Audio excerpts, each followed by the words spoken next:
Hi, let's talk about coronary arteries and cardiac veins. In this video, we'll discuss how blood flows to, through, and away from the heart. We'll describe coronary circulation, touching upon the major vessels involved, and we'll discuss the portions of the heart that these vessels supply and drain. We'll also discuss heart dominance. We'll discuss anastomoses. We'll discuss coronary artery disease and how it's treated, and we'll also distinguish between myocardial ischemia and myocardial infarction. So with respect to circulation, blood is returned to the heart via the right atrium. It flows from the right atrium to the right ventricle, out the pulmonary valve to the pulmonary trunk, to the pulmonary arteries, to the lungs, returns via the pulmonary veins into the left atrium, into the left ventricle, and then out the aortic valve to the aorta. The first portion, or the proximal portion of the aorta, is the ascending aorta, and it's from the ascending aorta that the coronary arteries, the arteries that directly supply the heart with blood, arise.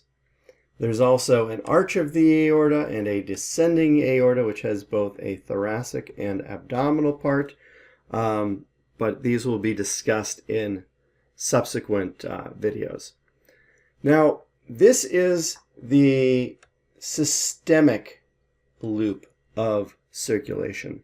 There's also the pulmonary loop of circulation, which I touched upon earlier as we ran through this. So, starting in the right ventricle, blood goes out the pulmonary trunk via pulmonary arteries, out to the lungs to release carbon dioxide and to pick up oxygen, and then back to the heart via the pulmonary veins. So, right ventricle, semilunar pulmonary valve, pulmonary trunk, divides into two main pulmonary arteries, visits the lungs where in the alveoli there's gas exchange, and then returns to the heart via four pulmonary veins into the left atrium. So let's keep these processes of systemic and pulmonary circulation distinct from one another. But what I would like to focus on are the coronary arteries and the cardiac veins, which are directly serving the heart. So let's start our adventure in the ascending aorta.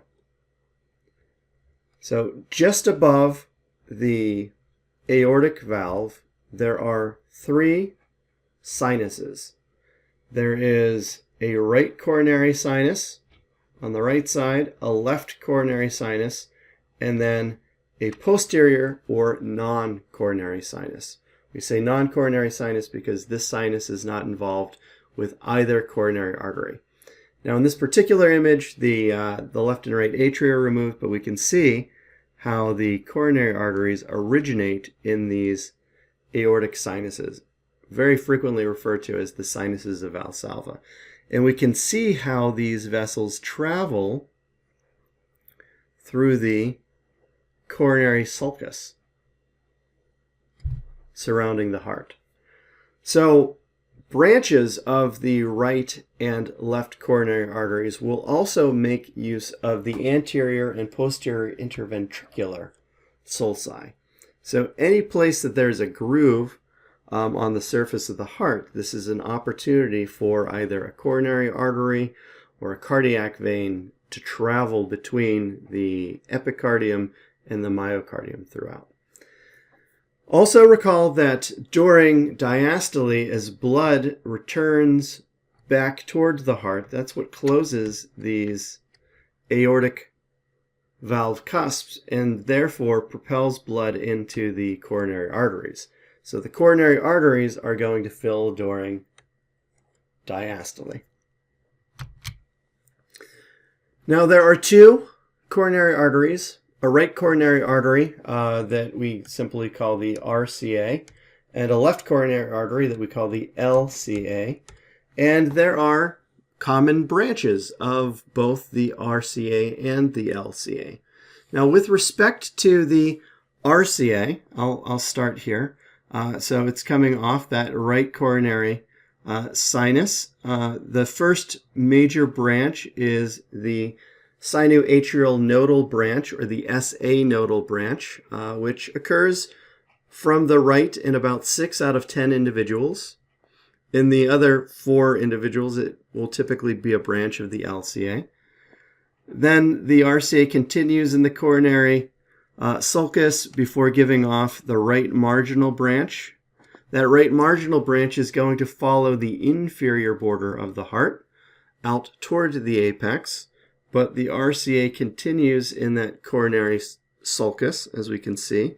As we wrap around, the RCA typically reaches the crux of the heart. The crux of the heart is where the coronary sulcus meets this posterior interventricular sulcus, and whichever artery gives rise to the vasculature that are leaving the crux of the heart, this is going to be very significant. So we'll talk about that in a second. It relates to a concept known as heart dominance. But in this case, the majority of instances, it's the RCA that arrives at the crux, and it's going to give off the posterior interventricular branch. This posterior interventricular branch is going to supply the interventricular septum, as well as these posterior walls of the ventricle. And then there's also an atrioventricular nodal, or an AV nodal branch to the AV node of the heart here.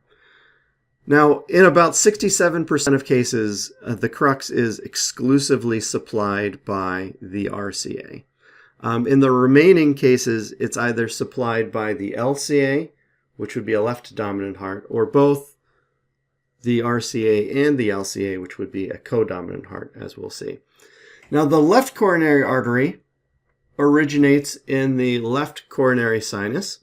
It travels behind the pulmonary trunk, and then it's going to ramify into the circumflex branch and the anterior interventricular branch. That anterior interventricular branch is going to supply the interventricular septum with blood, as well as the anterior walls of the ventricle with blood. And most of that interventricular septum is served via the anterior interventricular branch. Now, the circumflex branch will ramify and continue on in that coronary sulcus, but it also gives off the left marginal artery. That left marginal artery is the only branch of either an RCA or the LCA which has the artery to it. So left marginal artery is going to follow that left border, or at least the ventricular portion of the left border of the heart, inferiorly towards the apex. But let's take a look at these vessels cadaverically. So here's our ascending aorta. We can see the origin of the RCA and the LCA there. And we can see right away there's that SA nodal branch going towards the SA node. That's going to be in the superior portion of the crista terminalis. The coronary artery, the RCA, continues on down inferiorly, and then we can see that right marginal branch going along the inferior margin of the heart. The RCA continues in the coronary sulcus, and we get a better view of the right marginal branch heading out along that inferior border, and the RCA heading down through the coronary sulcus. Now, here's the apex of the heart, here's the base of the heart, so this has been rotated around. Where we left off, the RCA was wrapping around still in the coronary sulcus. It looks like we can see the right marginal heading out that way. The RCA continues, gets to the crux of the heart, where we can see the AV nodal branch and that posterior interventricular branch riding down through the posterior interventricular sulcus. So this would be a right dominant heart. Let's take a look at the branches of the LCA. So the pulmonary trunk has been reflected away so that we can clearly see this. Here's the LCA origin, And we have a very quick ramification into the circumflex and the anterior interventricular branch, also known as the left anterior descending artery, or the LAD. That circumflex branch continues on around the coronary sulcus, but not before giving off that left marginal artery as it goes. Here we can see a better view of that. Here's the anterior interventricular branch heading that way. Here's the circumflex branch, the continuation of the circumflex, and then there is that left marginal artery. So heart dominance, as I alluded to before, is a function of which vessel gets to the crux. 67% of the time, it's the RCA, so right dominant hearts are much more frequent in the population than our left dominant hearts. Left dominant hearts are the minority. There is a co-dominance that occurs when both the LCA and RCA reach the crux of the heart. But with left dominant heart, what I want you to think about is that the bulk of the ventricular walls, and especially all of the interventricular septum, is going to be supplied by the left coronary artery. And this is going to be a susceptibility for if there's ever a blockage in the left coronary artery, which is a very frequent atherosclerotic site of plaque deposition. And so an individual that's going to suffer such a blockage is going to lose the entirety of the blood supply to their interventricular septum. Now the cardiac veins return blood from the myocardium back into the heart. Very often the right atrium, but let's discuss the details of that. There's both a greater system and a smaller system. Let's start with the greater system.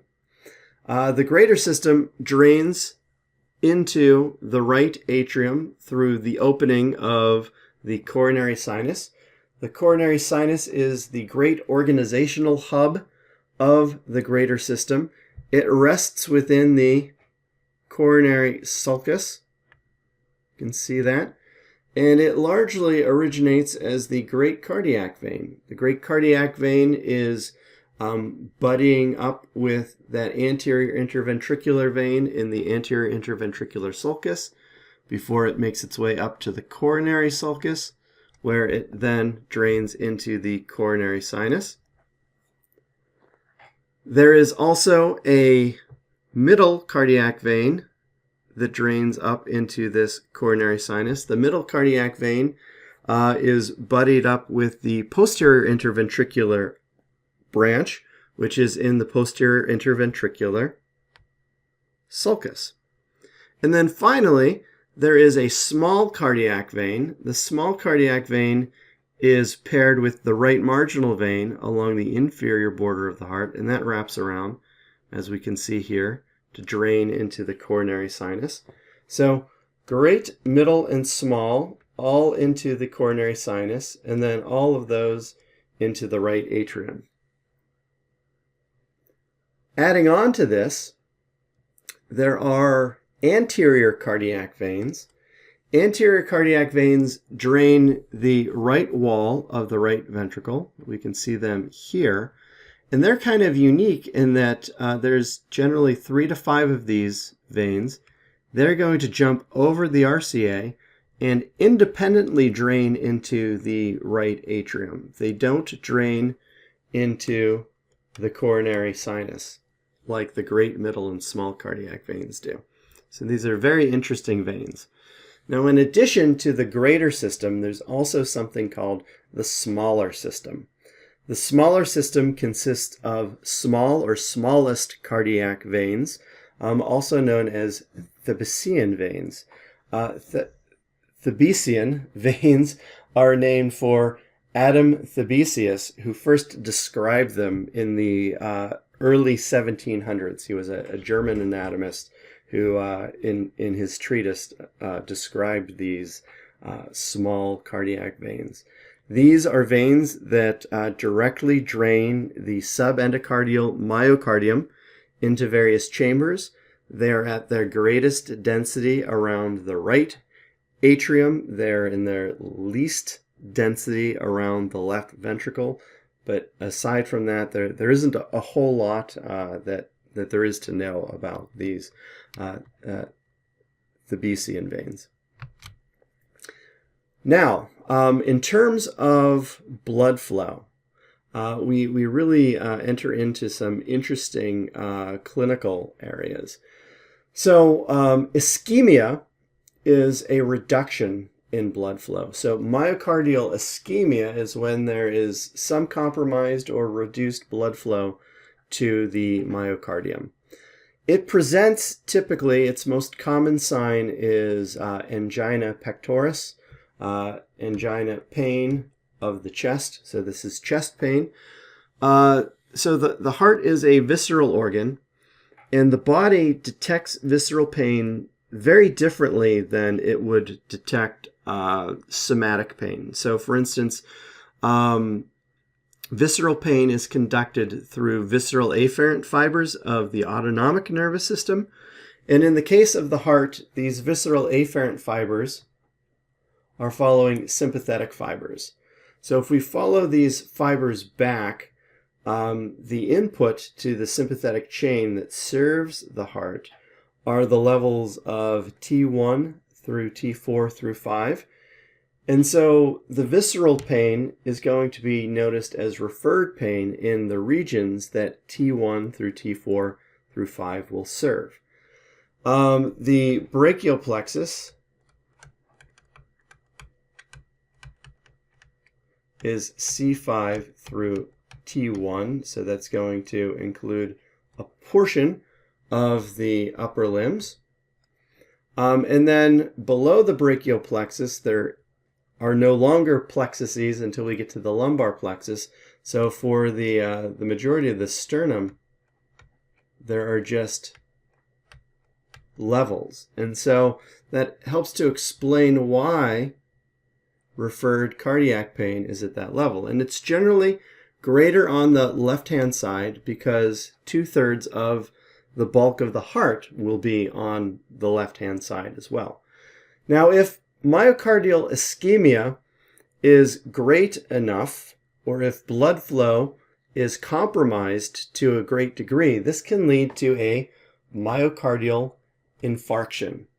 An infarction is the death of tissues. So this is what people are describing when they say that someone's had a heart attack. So this is not cardiac arrest. Cardiac arrest has to do with the conductive system of the heart. This heart attack, or an MI, is the death of a region of the cardiac muscle due to blood flow. This death can lead to fibrosis. So myocardial tissue is not replaced at the same pace that other tissue is. No muscle tissue is replaced at the same rate as other tissue. And as a result, the heart can be, if someone survives a myocardial infarction, greatly diminished. And this, depending on where the myocardium is jeopardized, can lead to a condition known as ventricular fibrillation. A fibrillation is an uncoordinated lack of rhythm, of contraction of part of the heart. And in the ventricles, ventricular fibrillation, or VFib for short, can be dangerous, if not deadly. Now, coronary artery disease is the most frequent underlying etiology behind myocardial ischemia and therefore infarction. And so let's take a look at how this happens. So plaque can develop within the walls of the artery. This is called atherosclerotic plaque. And as this plaque builds up over time, the arteries become narrower and narrower. So here we can see quite a large deposit of plaque, a little bit of the myocardial wall on top of that, so there could be a little bit of inflammation, and that really compromises the flow of blood and causes myocardial ischemia. So some risk factors for coronary artery disease include smoking, hypertension, diabetes, hyperlipoproteinemia, so high levels of cholesterol and low-density lipoproteins, obesity, and advanced age, stress, etc. Regarding these lipoproteins, there are two distinct types. There are low-density lipoproteins, or LDLs for short, and high-density lipoproteins, or HDLs for short. And this is a gross oversimplification, but it is used for many diagnostic tests, so I'll share it with you here. Low-density lipoproteins, or these LDLs, are going to carry fats, cholesterol among them, from the liver out to the cells. And it's these high levels of low-density lipoproteins that are associated with atherosclerotic plaque. High-density lipoproteins conduct various triglycerides and cholesterols from the cells of the body back to the liver for processing, and therefore that's why they're called good cholesterol. So there are various ratios of LDLs to HDLs that can be discussed within the context of testing that can be helpful or predictive for one's susceptibility to coronary artery disease. Here we can see regions of high frequency of artery occlusions. So that anterior interventricular branch is one of the most frequently occluded arteries. The entirety of the right coronary artery is the next most frequent. The circumflex is the third most, and the origin of the left coronary artery is the fourth most frequent occlusion. So you can see how with an occlusion at any of these points, you're jeopardizing large portions of the myocardium's blood supply. Now there are treatments for this. So coronary artery bypass grafting, or CABG for short, is a rather elegant bit of engineering. The idea here is that one can harvest a vessel. It might be the great saphenous vein, it might be the radial artery, it might be the internal thoracic or internal mammary artery. So you can harvest a vessel. You can attach that vessel to an area of very good blood flow. In the case here, this is the ascending aorta. And then you can pass that graft beyond the area of occlusion so that you can reinstate the flow of blood to the remainder of that coronary artery. So you can have, a single CABG or multiple CABGs. Actually, having more bypasses, so having a quadruple bypass, doesn't have a different prognosis than just having a single bypass. So that's quite an intervention. There are lesser interventions that can occur, such as percutaneous transluminal coronary angioplasty, generally just called coronary angioplasty for short.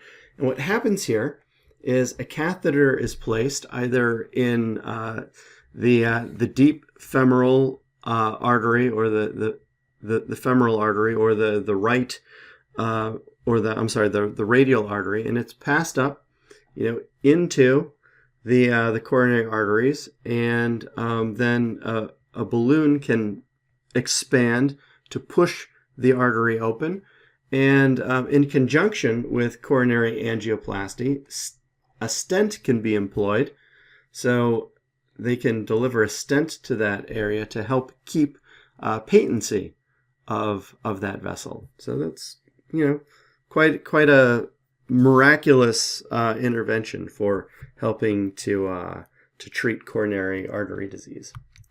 And that leads us to the assessment question of the video, which is, in addition to supplying the blood to the posterior interventricular artery, The dominant blood supply to the crux of the heart will also supply which arterial branch with blood?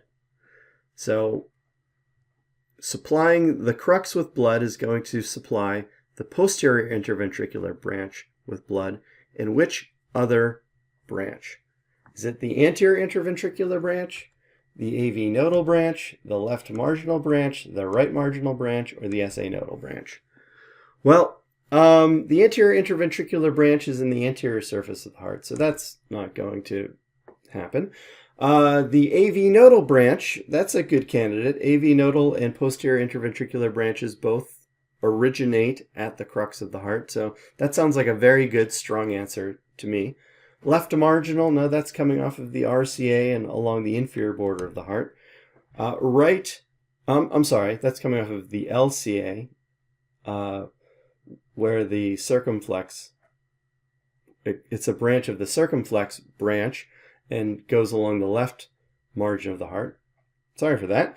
The right marginal branch comes off of the RCA and goes along the inferior margin of the heart. And the SA nodal branch typically arises early in either the RCA or the LCA. So those are poor answers.